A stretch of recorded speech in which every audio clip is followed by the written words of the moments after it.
Los lunes viene el maestro Oscar Tamés y nos da mucho gusto porque aprendemos muchas cosas y otras que se supone que ya sabíamos y hay que recordar. Sí. ¿Verdad? Sí, sí, maestro. Gracias por estar con Muchas nosotros. gracias a ustedes por permitirme acompañarlos. Y el día de hoy vamos a hablar de un tema que no es de los periódicos ni de los noticieros como ahorita, liberales, conservadores, Ajá. chairos y Y fifís. fifís, No, no, Eso no, no. ya viene de antes. Vamos Sí, a hablar sí, del sí. siglo XIX para que no nos equivoquemos.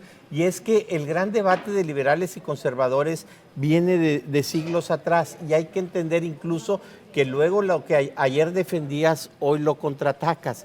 Me refiero concretamente al siglo XIX. ¿Quiénes eran, por definición, los conservadores?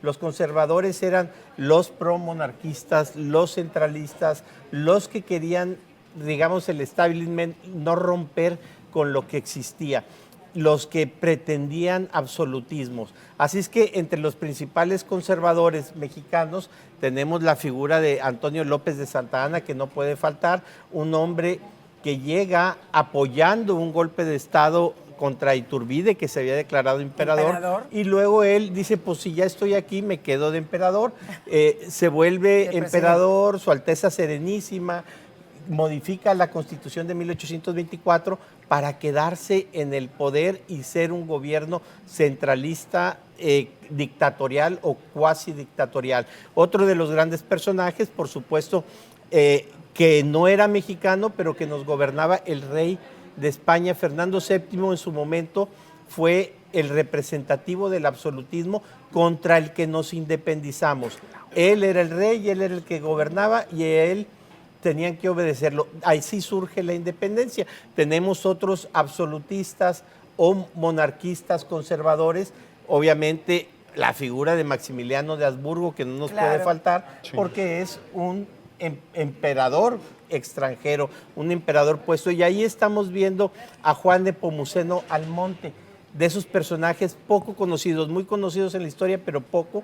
Él es hijo de José María Morelos y Pavón, y luego lo cuestionan mucho porque era conservador, era promonarquista, fue de los que le tocó la puerta a Max y le dijo, oye, vente a México, acá tienes un espacio, te hacemos pero tu Almonte, imperio. ¿por qué no se pidió a Morelos?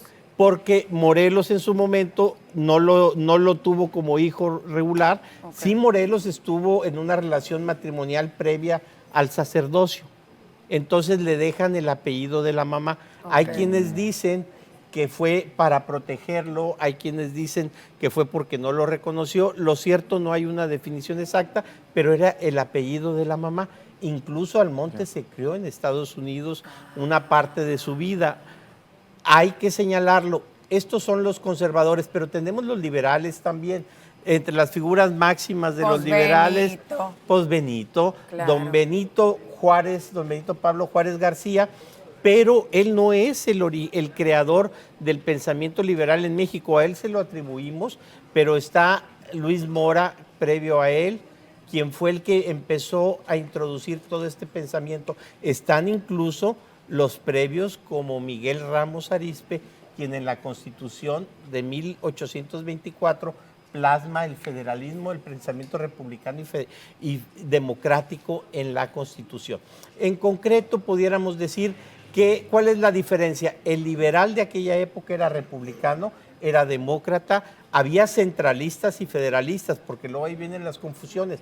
Había republicanos demócratas centralistas y había republicanos demócratas federalistas, pero en general todos ellos iban por la democracia.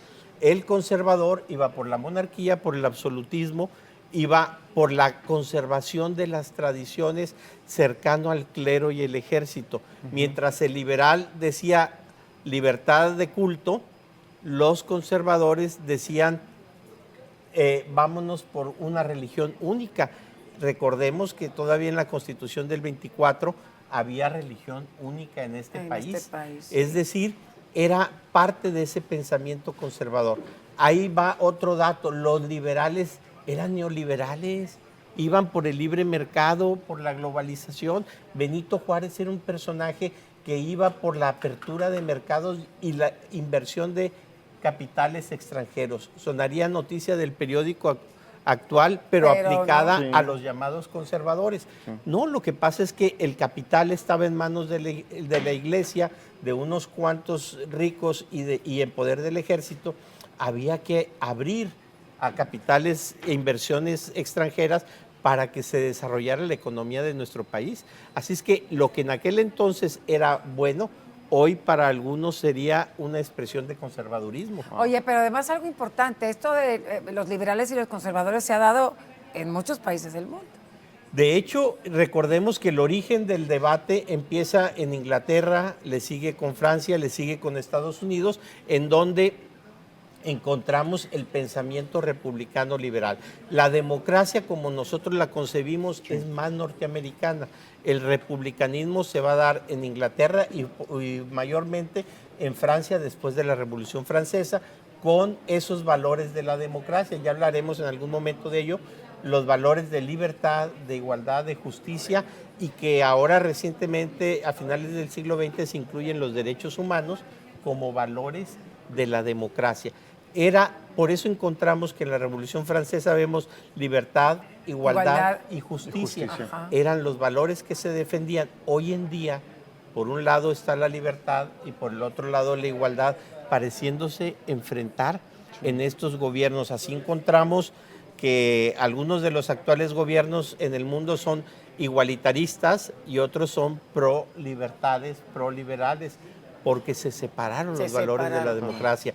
Y aquí tenemos los del conservadurismo, sujeción al monarca, clericalismo y clasismo. Bueno, mucho que aprender, porque el que no conozca la historia, pues no podemos entender luego nuestro presente, ¿verdad? Así es. Gracias, mi querido maestro. Muy bien. Gracias. 9:57. Sí, vamos con esto, el reporte de actividades generadas por municipios y alcaldes metropolitanos.